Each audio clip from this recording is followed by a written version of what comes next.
They are the ones that can tell the stories of what's going on and how it affects us.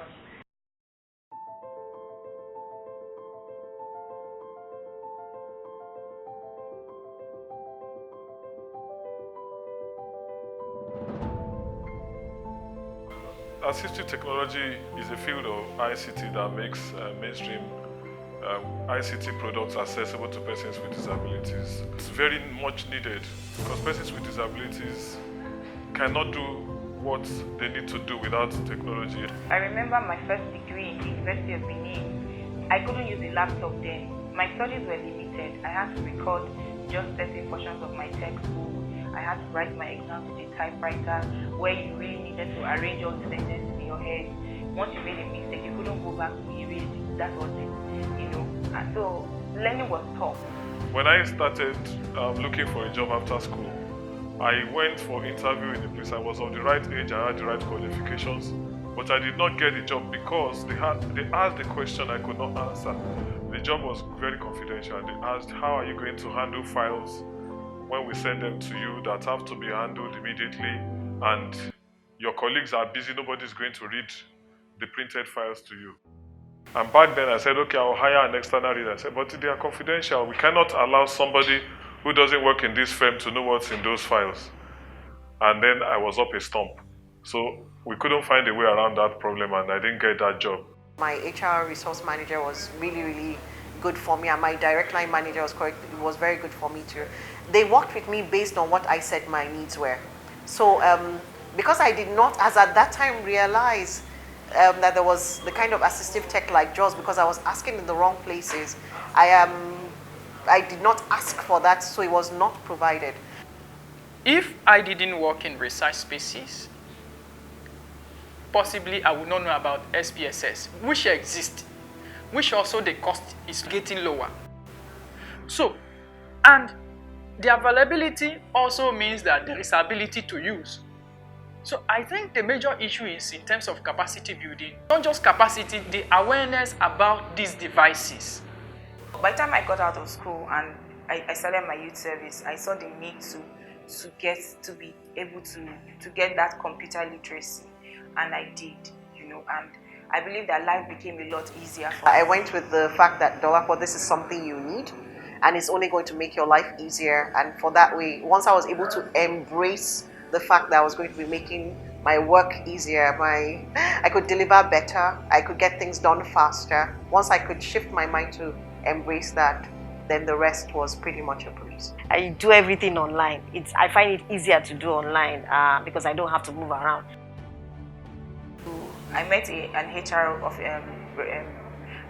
manager some time ago in the mall, and I was operating my phone when he saw me, and he was just, wow, so you can use an iPhone? I said, oh, really? Of course, I can. He said, I would never have believed it. I said, I use a laptop. Oh, really? This is somebody that is in a position, in an office, to be able to recruit. So if I'm a prospective employee and I go to that office, of course he's going to dismiss me there and then because he believes that, like they say, we don't have the facilities to be able to accommodate your needs. That's usually the excuse that people give. Because they are ignorant, they're not aware. They don't know that technology has made things so easy. If you don't have the technology, you can't even do the thing at all. It's not about being easier. However, the technology is expensive. And that's understandable from the manufacturer's point of view, because when you're producing a product that maybe only 500,000 people are going to use, you have to spread the cost over those 500,000 people as compared to a product that is targeted at about 1 billion people. Then you can now reduce what each person is paying to get that product. So assistive technology comes expensive. My daddy said that the hearing aid is very expensive. It's expensive. 1 year costs 750,000 naira. So both years cost 1.5 million. But I was privileged to receive it free of charge. Cost of ICT is high. Even for us in the urban areas, I know how much data I spend. We have computers, is the software that's very expensive. For screen readers, for example, and the most effective screen reader in the market costs about 400,000 naira, more than $1,000. And in a country like Nigeria, where usually disability and poverty are associated, I think it's a global issue, then it means a lot of people cannot get that software.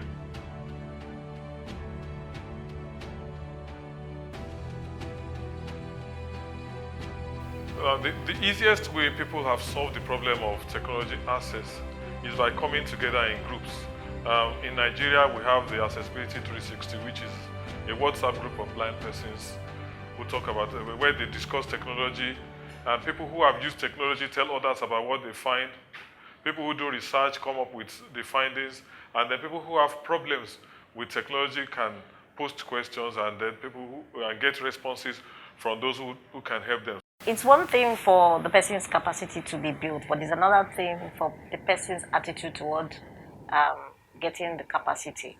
A lot of times we have low self-esteem. People with disability have low self-esteem, especially if they come from a background that their parents have not built their self-confidence, and then society has put them down. The society, those caregivers who are supposed to help them use this, and the environment around them, just try to exclude them and don't consider them to be worthy to use these devices. Information and communication technology is an equalizer, but it's only an equalizer when the right technology is used by the right person to achieve the right task. Now that I'm saying this because a lot of persons with disabilities face challenges in life that ICT could have solved. But it isn't just about ICT solving, it's about the person knowing what devices, solutions they need and how to use them.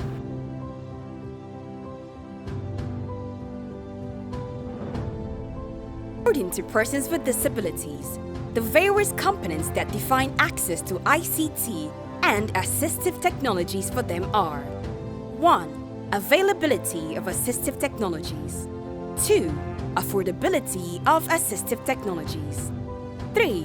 Awareness of the existence of the appropriate ICT and assistive technologies. 4. Ability to use the ICT and assistive technologies. 5. Adaptation of the ICT and assistive technologies. 6. Attitude of persons with disabilities and their caregivers, society, government, and the policy environment. 7. Agency.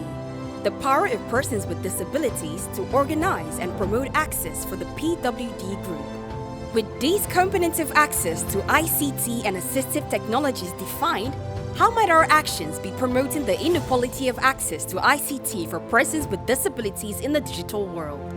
For persons without disabilities, ICT makes things easier. But for persons with disabilities, ICT makes things possible. The biggest promise of the Sustainable Development Goals is to leave no one behind.